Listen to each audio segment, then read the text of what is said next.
Donald Trump, aujourd'hui, je ne parle pas en diplomate, je parle en homme libre, je parle en homme des peuples que votre empire a trop longtemps traités comme des territoires sans voix.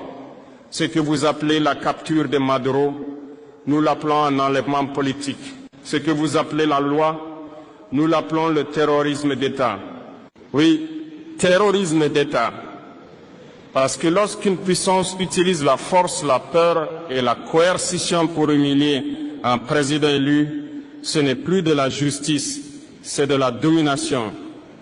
Monsieur Trump, écoutez bien, quand un président africain est renversé, vous appelez cela une transition. Quand un président latino-américain est capturé, vous appelez cela une opération. Mais quand vos intérêts sont menacés, vous appelez cela la démocratie. Deux poids, deux mesures. Toujours, aujourd'hui, Maduro. Demain qui? Aujourd'hui, c'est le Venezuela. Hier, c'était l'Irak. Avant-hier, la Libye. Et demain, ce sera n'importe quel pays qui ose dire non. Vous voulez faire croire au monde qu'aucune nation n'est souveraine sans votre permission.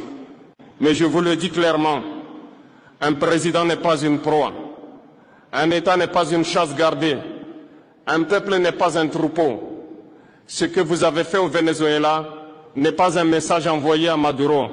C'est un message de menace envoyé à tous les peuples libres. Monsieur Trump, vous avez franchi une ligne.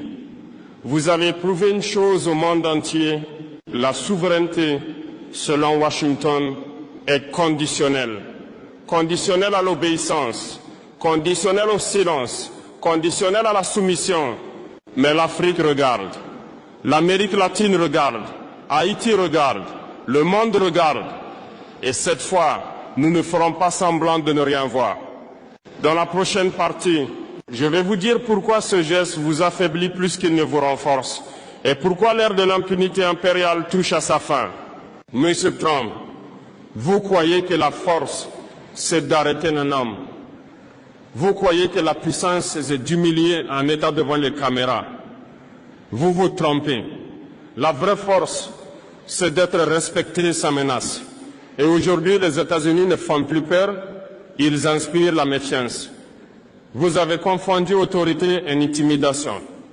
Arrêter un président étranger, ce n'est pas gouverner le monde, c'est lui dire « nous n'avons plus d'arguments, alors nous utilisons la force ». C'est l'aveu d'un empire qui n'arrive plus à convaincre. Regardez bien ce que vous avez déclenché. En capturant Maduro, vous n'avez pas isolé le Venezuela. Vous avez réveillé la